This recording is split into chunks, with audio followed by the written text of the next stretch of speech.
Are you sick again? I don't think so. Sounds like it.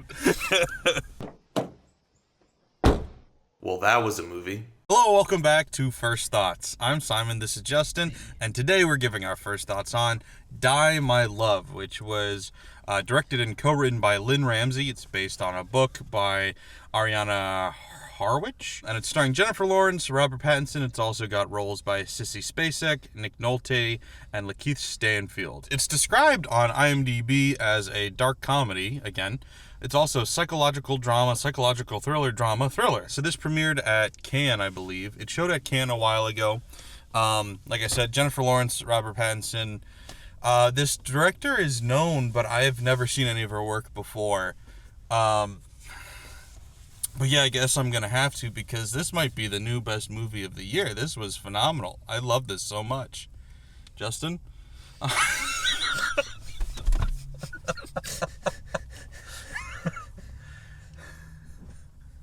What did you think of this movie, Justin?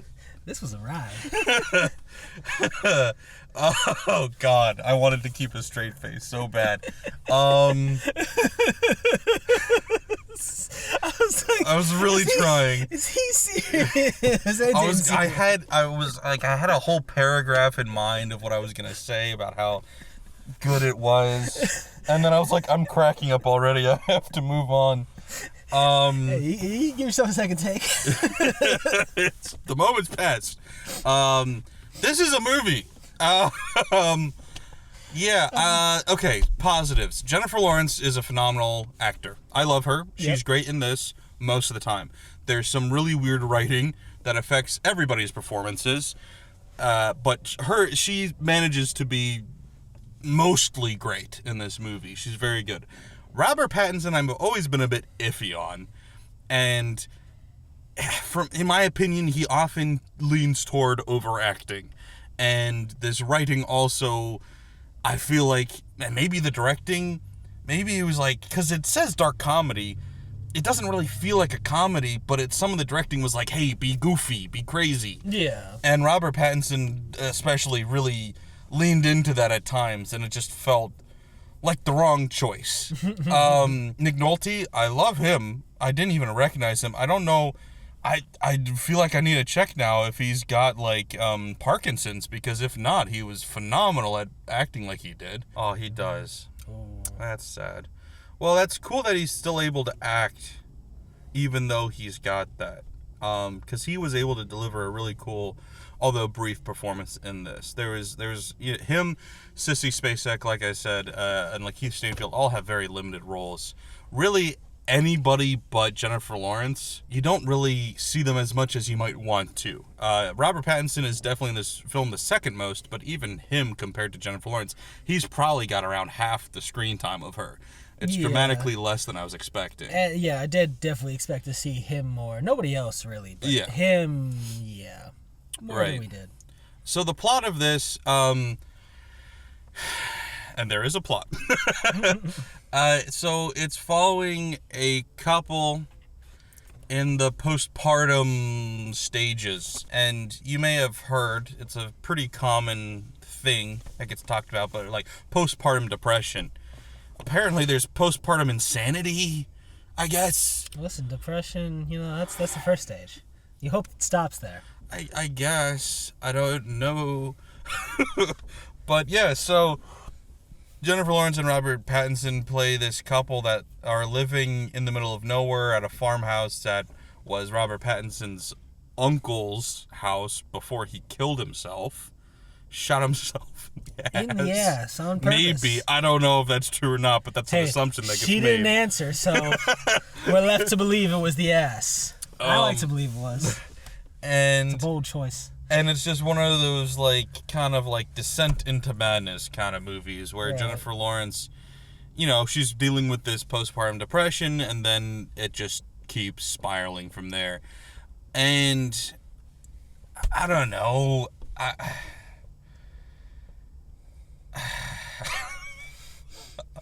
I don't know. I really don't know what I think about this movie, because I really thought at times, because it was so bizarre, I was like, this has to be an allegory. But if it was an allegory...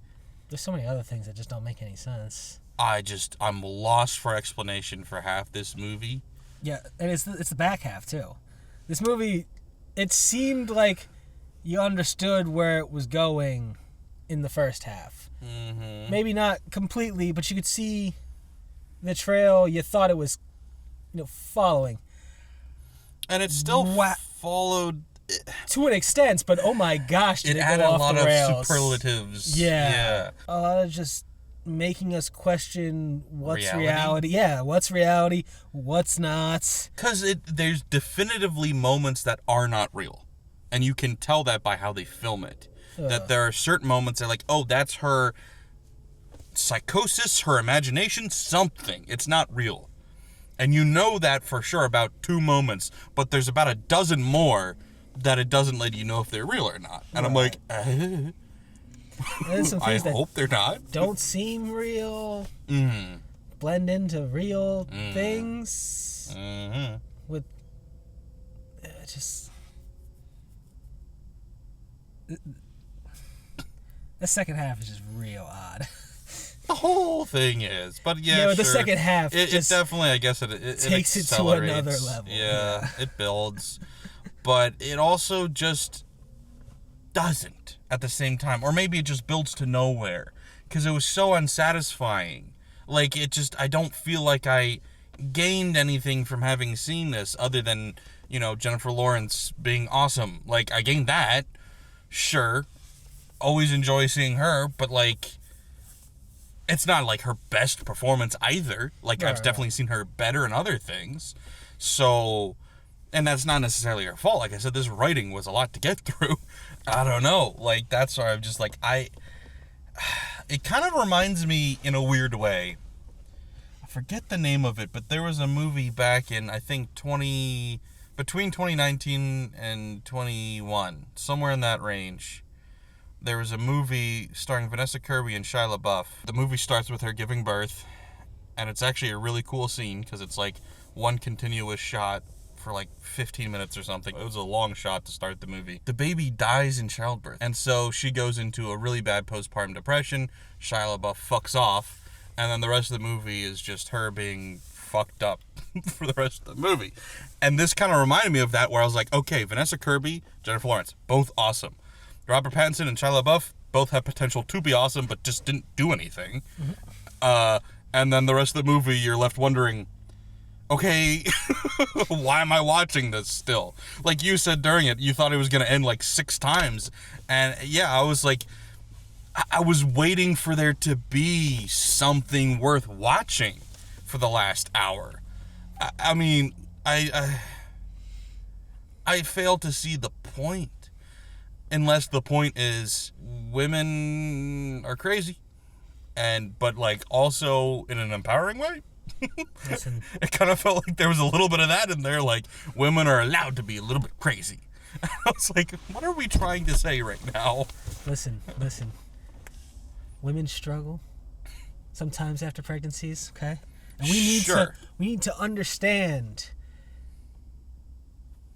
And then that ending happened, and I just don't know if that was supposed... it didn't seem like it was 100% supposed to be a positive thing, but she kind of went off like it's a positive thing. She certainly attempted to make it feel empowering. Yeah, kind of. But, But was it? I didn't quite take it that way, but I can get that... I don't think it was quite empowering. I thought it was quite... destructive. Psychotic? Mm. Yeah. Yeah, I mean, I don't know. What is there to say without getting into spoilers? We should just get into spoilers, but really quick. Really, the only positive I can take away from it is the acting. Everything else is just a drag to get through. There's some decent visuals. Nothing special, though. I mean, I don't know. There really wasn't I was like, wow, the directing was good, or the camera. It was all pretty pedestrian. It was just oh, cool, Jennifer Lawrence and Robert Pattinson. And then, actually, Nick Nolte was exciting to me because I didn't know he was in it. Lakeith Yeah. Stanfield, I didn't recognize at first because I was like, oh, that guy looks like Lakeith Stanfield. And I'm like, oh, it is Lakeith I Stanfield. definitely realized it was him right away, and I was like, oh, I didn't know he was in this. And then, He put on some weight, it looked like. yeah, I don't know if it was muscle or weight. Yeah, I but don't think he was fat, definitely looks but he was bigger. thicker than I'm used to seeing Yeah, him. I don't know if he's got something coming up outside of this, but it was interesting to see him, and his role was pretty wild. It felt like a waste of Lakeith Stanfield. Kinda, I yeah. think he's one of the best actors working today, and he didn't do shit. No, and I expected him to be more of a piece of the story the way he were setting him up. Yeah. There's a lot of things I expected to be more of a piece of a story. I expected there to be a story. You know, when it starts to feel like too much of a film festival movie, I start to go like, all right, like, I like artsy shit, but like this feels like it's trying too hard. I know they showed at Cannes and all. Not surprised it showed at Cannes, but like, I wouldn't have voted for it. I think I just have to give it a 5, maybe a 4, but like a 5 seems fair because I don't know. Like, I don't know how I feel about it, and I'm probably gonna think of it more often than I want to, but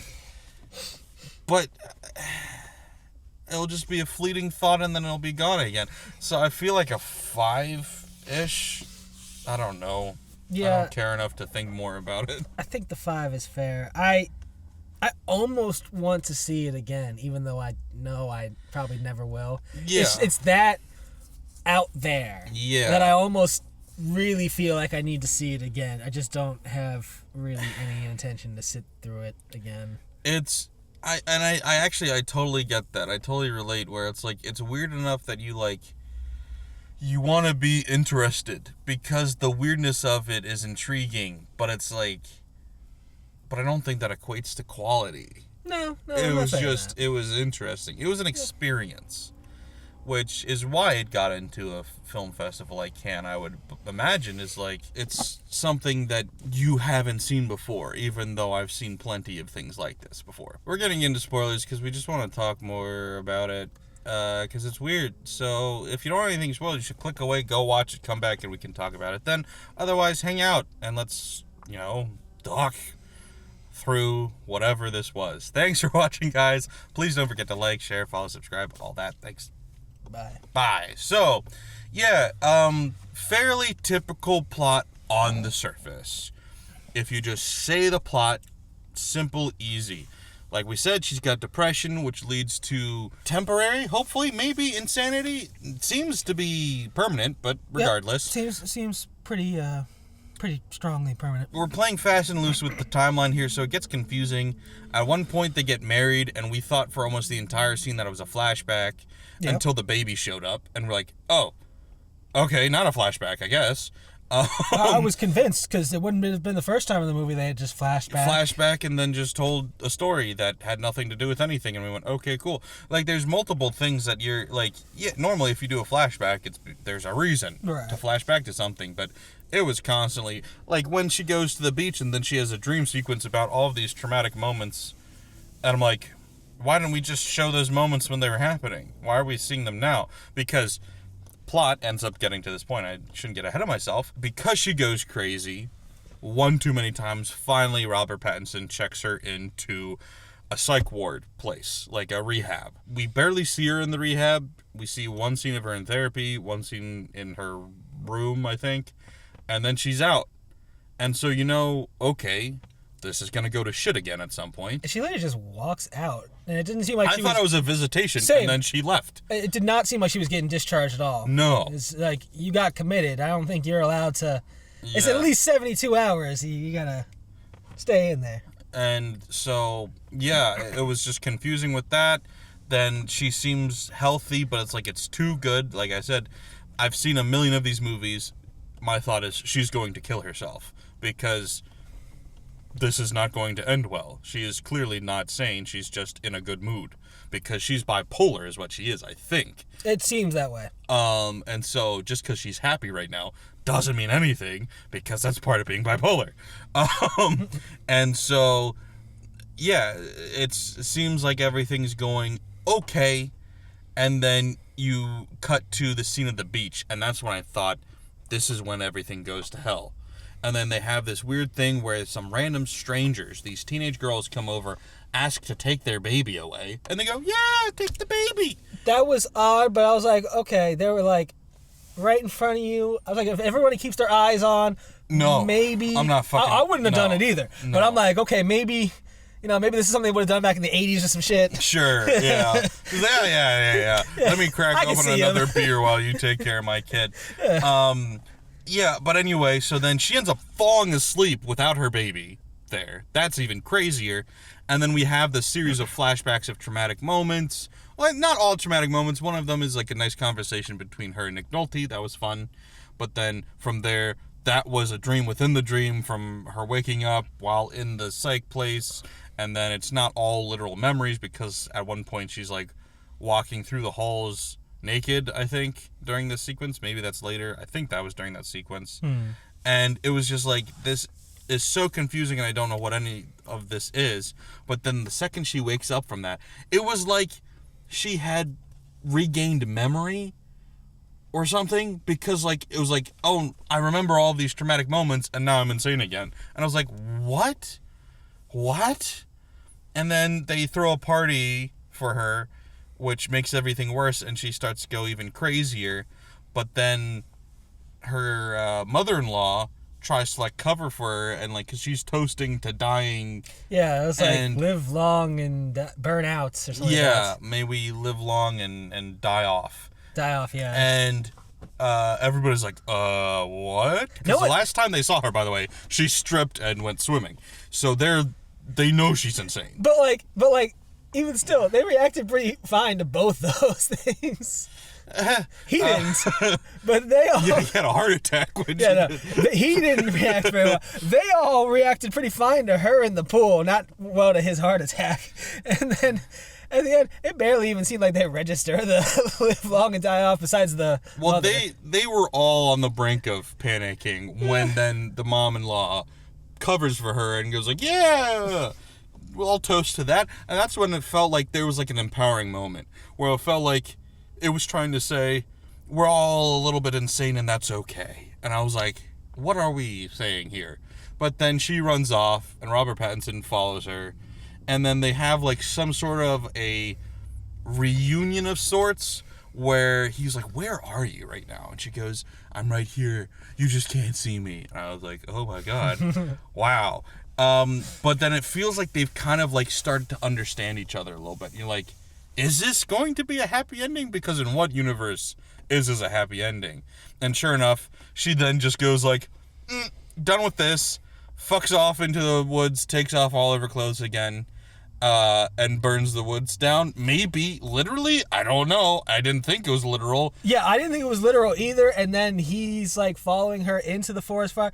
But it's weird because like, one of the things with her is, as a part of the suppression, I guess before the kid, she was a writer. And as a part of her postpartum, she no longer writes. And it's stated over and over again that she can't write. Yeah. It's never really explained what's blocking her outside of, you just assume, the depression. Yeah. She just can't get the energy up to... Or motivation or whatever. Whatever exactly it is. She just can't get what she needs to continue her writing. And it seemed like she started to in therapy. In therapy, yeah. I couldn't tell at first it was drawing or writing, but I assumed it was writing. It was writing, yeah. And then in the forest, she burns the book. She burns the book to light the forest on fire. Yeah. And then kind of Mothers of Dragons walks into it naked. Yeah. But we never see her burn up. I just assume if it was real that she dies in the forest fire. Right. But like... What makes it feel like it wasn't real, because how I was taking it in the moment was... like taking it figuratively. Right. Was it's interspliced with a shot of her making the cake, putting it on the table, and then walking out of the house. Yeah. So it seemed to be connecting the two moments of like, I'm burning everything down figuratively and leaving. Like she's leaving the relationship. Yeah. She's leaving the child, leaving Robert Pattinson, and just fucking off. Makes sense. Totally thought that. And so... once again, that feels like it's like empowering, and I'm like, but is it? I guess some people might feel that way. I feel it's pretty fucked up. Yeah, I would. You're abandoning your child. Yeah, that's... Sorry, you had the kid. Just gonna abandon your boy. If you're not in love with Robert Pattinson or whatever, sure, okay, leave him, but take care of the child at least. I mean, I just don't understand what was trying to be said. Oh. And so that brings us to the fact that there are tons of moments throughout this movie that have to be figurative, cannot be real, because if they're real, what the fuck is going on? So we see throughout one of the first signs, and I swore that this biker you keep seeing was, like, because he was wearing red or like pinkish red or something. It was like red, I think. He stood out, and so I was like, he is the symbol of insanity. Whenever he comes around, something bad immediately happens. Right. And so it was like her trigger. And so she sees it and she goes insane, because that's just what seemed to be happening. Right. That stops being the case, though. There's stopped being a correlation, and it just keeps going. And so at first, he just drives by slowly looking at her, and she's like, well, who's that guy? And then it just gets to the point where it's every day, and then eventually he comes at night, and she hears him, sees that he's parked over by the barn, and goes in with a knife. You think, oh, she's going to attack him or something. Right. She tells him to cut his lip. And he does. And he does. Which, and that just ends that scene right there. Yes. That was, still don't get that at all. And so, to me, it had to be this weird figurative thing going on. Completely. Then she sees him and his family in real life. Well, I think there was a scene before that, too, where they might have... I don't know if they had sex in the scene in between, but I think they saw each other again, and there wasn't any gutting. Started to feel like maybe this was a fantasy over, because Robert Pattinson, they haven't had sex in a while. Yeah. Robert Pattinson is very clearly cheating on her, and she knows it. Or it's her fantasy of him cheating on her. But they showed the waitress. It was in a different editing style. Yeah. It was all glowy and fuzzy. There was a couple moments they did that was like, clearly this is her imagination, and that was one of them. Yeah. So I don't think he was cheating on her. I think he just didn't want to have sex with her because she was batshit crazy. But still, to be fair, how the fuck do you not have sex with Jennifer Lawrence for 2 months? I don't fucking understand. That's how you know this is written by a woman, because no man would ever write that plot point. Anyway. Getting back to Lakeith Stanfield, she ends up seeing him in person with his family. Ends up having a fantasy about walking up to him and talking to him. But is he the same person, or is she just putting this previous fantasy onto this random guy she sees? Or is that actually him? Because she doesn't actually go up and walk to him, because that's one of the few moments that, once again, it makes the fantasy obvious, because it cuts and she's back in the chair and he's over there and they haven't communicated. So that's like one of two moments it's obvious it's a fantasy. And I'm like, so is anything real? What is going on? Because then later she goes to his house and they fuck then, and Robert Pattinson somehow follows her and sees it happening, wearing his cowboy hat. It looked like he was from Brokeback Mountain, and which actually made me think about him and Heath Ledger. I was like, they're kind of similar actors. Anyway, and you're right, Brokeback reboots. Yeah, do it again. And I just went, I don't understand. If this is figurative, what the fuck are they trying to say with it? It was so wild, because I was also convinced. I just thought, oh, it's the feeling of being unwanted, or this feeling of wanting just a fantasy. Her dark, fantasy with this guy. Fantasy. Yeah, the lip cutting still throws me off, but the rest of it just seemed like, oh, maybe it's just a sexual fantasy she's having from not feeling wanted by Robert Pattinson, but. Which is insane. But physically going to him and then Robert Pattinson somehow seeing it, maybe just and then they start having lion sex where they're like crawling toward each other, which when that scene started, I said to you, I thought it was figurative because she was crawling back to him after cheating on him. Yeah. But then he gets down and starts crawling to her, and then they're like rubbing heads like cats. I'm like, what the fuck is happening? Each other's asses a bit. I was at a loss. And then they go, let's get married. And I thought, haha, that's funny because they already are. That's the thing. And then that's what I started to think. think. And then flashback to them getting married. But no, it's not a flashback. They actually already are.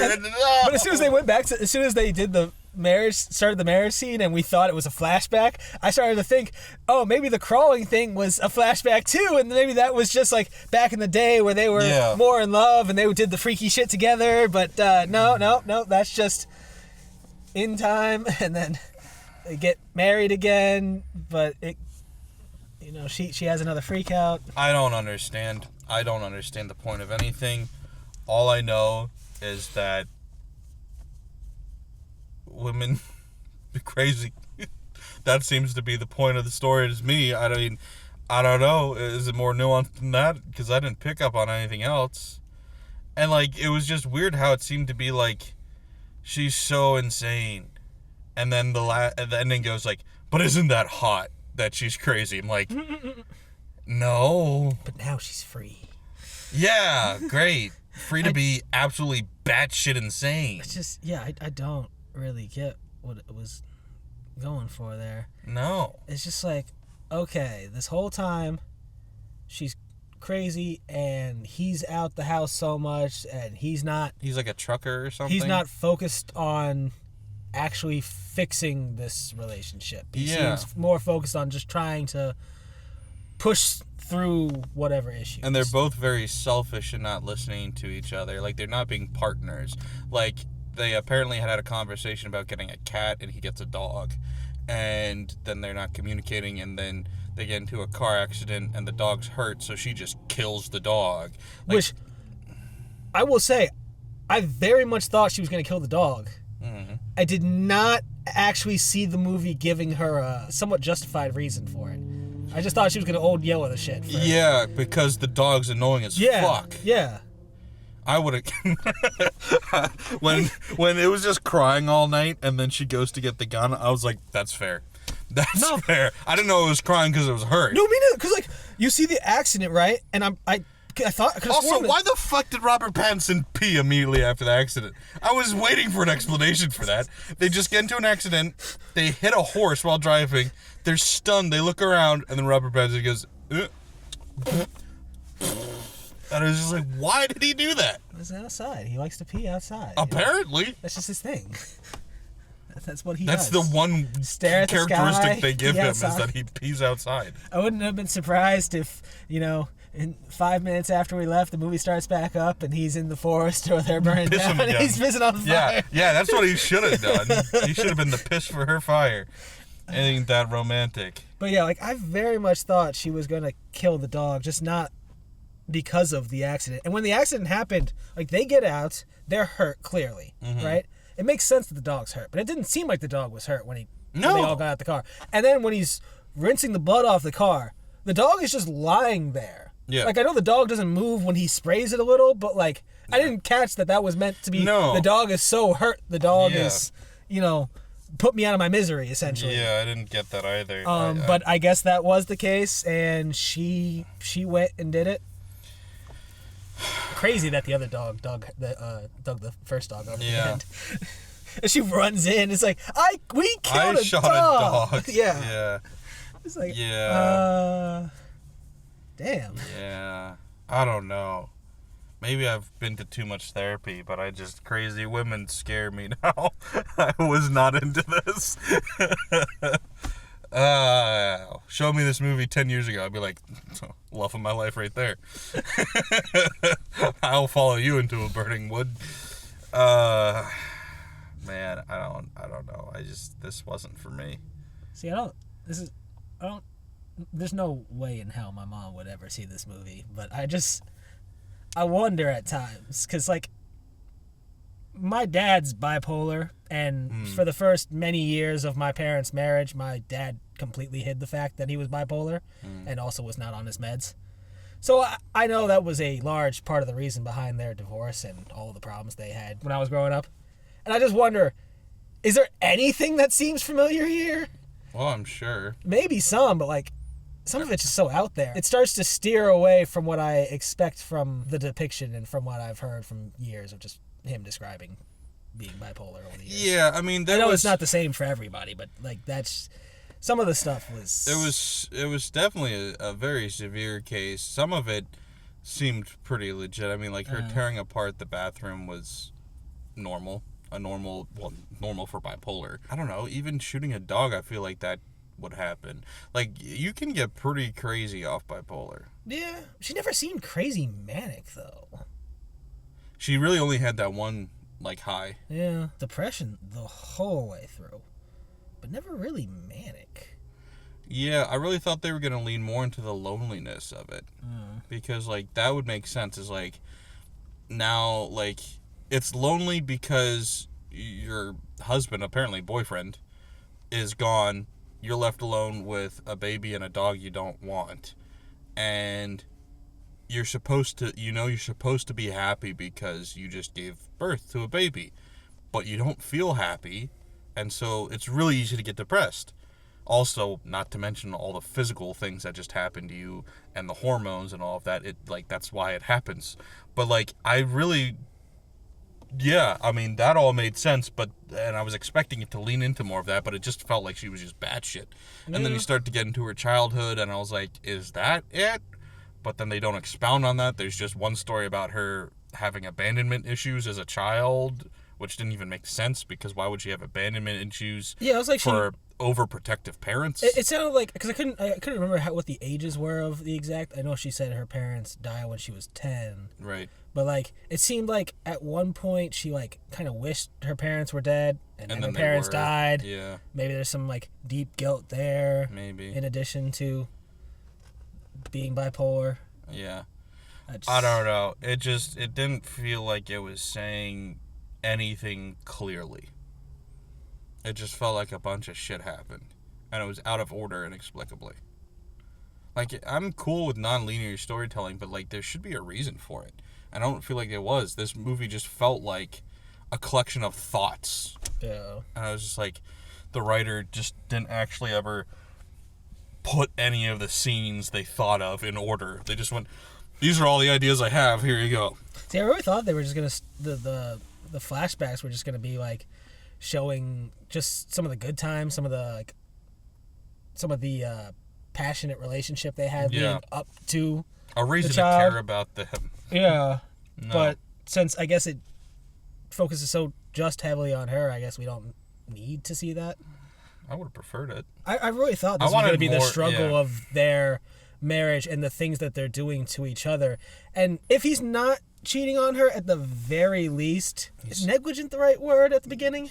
Yeah, I mean, he's not paying attention. He sees there's an issue, but he's not helping. Not at all. He's very selfish. Insanely. But then, like, the whole thing is, like, at the end, he seems to have turned a corner. Like, he's trying to do the right things.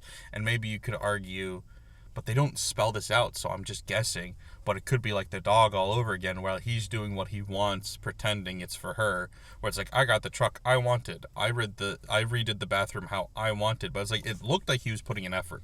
And she never specifies she doesn't like what he's doing. It's just, they're happy 1 second, and then she's insane again, and then she says, I'm done. Well, and it's like, what? I guess it's that she just didn't want either their whole relationship or to be a mother or just what they had in that moment. Because, yeah, he definitely is trying in the end. He's definitely paying attention a bit more. He definitely fixes up all the stuff. But it's putting her exactly back in the situation that she doesn't seem to want to be in at all. She doesn't want to seem to be there in that area. She doesn't want to be a part of that family. She hates everybody. Pretty in much. The family, except for his mom. Yeah. She seemed like maybe if they moved somewhere, maybe she could find something. But that's where it's like, this movie just felt so all over the place, because it's like, that should have been a thing. If they were going to do this movie right, going to therapy, going to rehab, should have happened around the halfway point. Right. And then it could have been, she was healthy for the next fourth of the movie. And then you then see her descent back into madness because she's just back where she was before and nothing's actually changed. That's how you should have paced out this movie, but instead it's so front-loaded with whatever the hell's going on even. And then, she's better. It's like the Smashing Machine. She just goes in and out of therapy. We don't see, like, fucking any of it. Yeah. And then, oh, but that didn't stick. Oh, shocker. And now she's insane again, and now the movie's over. And it's like, it was just so not well written. Like, it was just all over the place and didn't feel properly executed. Like, I got part of what they were going for. I've seen plenty of movies where it's like the person has issues, they try to fix for the better, but they can't, and they end up self-destructing anyway. I've seen that a million times. Right. There are so many movies that are that. And this is the formula that they were going for, and they just did it wrong. So, I don't know. I don't know. Unless you've got a lactation kink, you can probably skip this one. I've been holding in all of the sex jokes. I don't know why I thought that was going to come back to, not the lactation, but just like the one like painting she was doing. Or Yeah.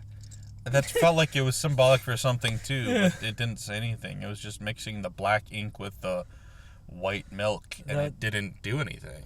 That was her attempt at a Pollock. Or yin yang, I don't know. I don't know what it was trying to say. Except for mommy. Oh, I don't know. Not for me. Not my movie. So, okay, his dad, Uh-huh. Parkinson's, I assume so. Yeah. And seemingly dementia. Well, Parkinson's, you get memory loss when it gets bad. Oh, I did. Yeah. Don't really know the progress of that, just Yeah. besides the shaking and such. Yeah. But okay, so let's say late stage Parkinson's. Yeah. Right? He's got the scene where he's holding a knife to his throat in the kitchen. Mm-hmm. She sees it.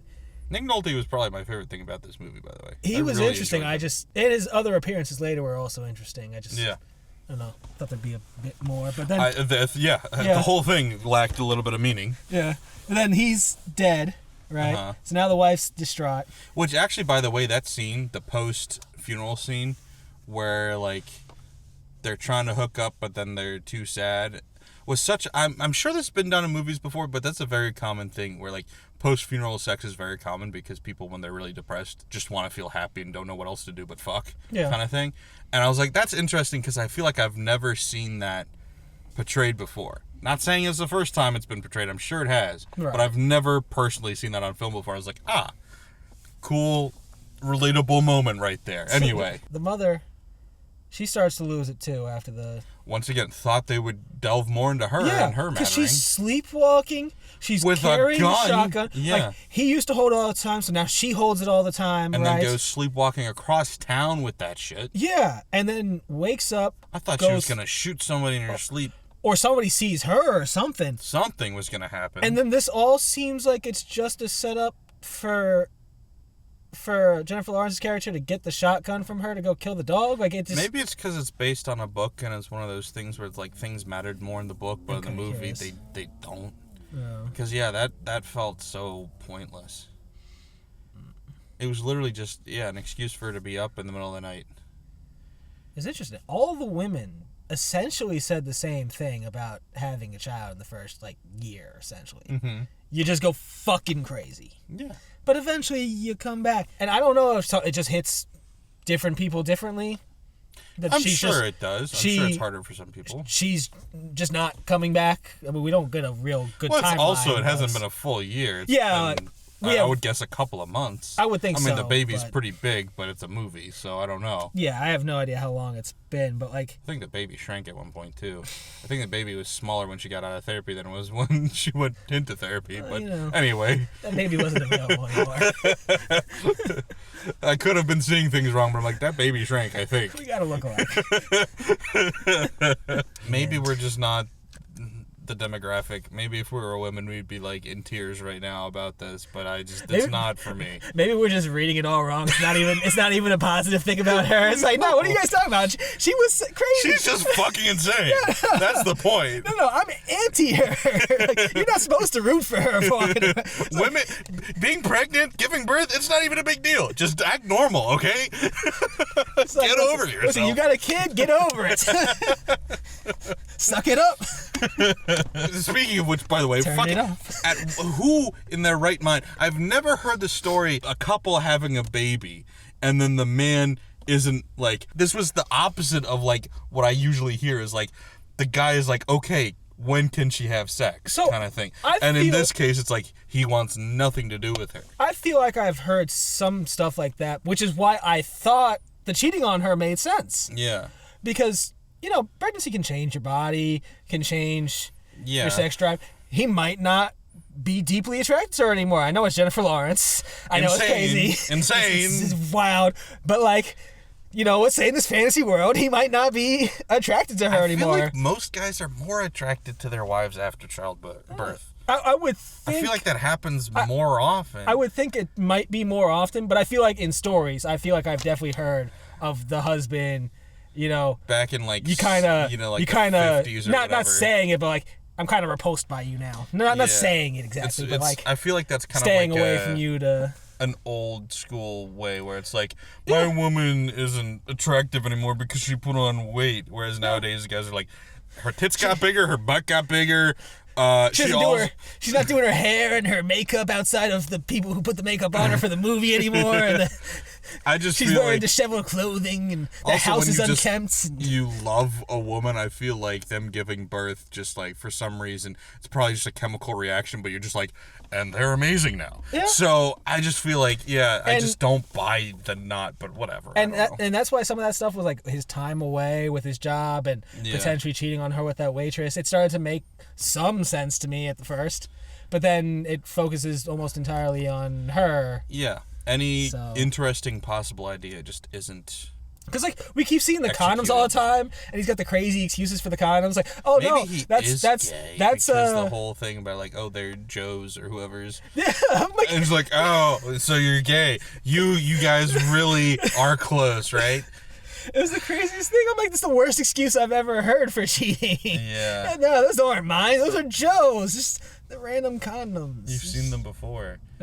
Yeah, no, those are old. You've seen them before.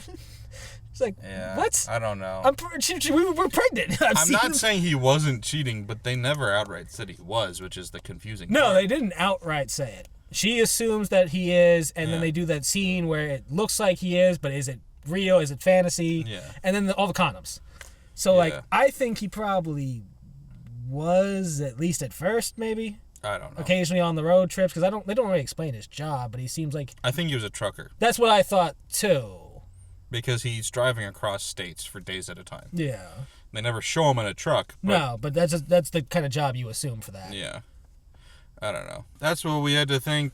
What did you guys think, though? If you've seen it, let us know in the comments below what you guys thought of it. Also, don't forget to like, share, follow, subscribe, all that. Thanks, guys. Bye. Bye.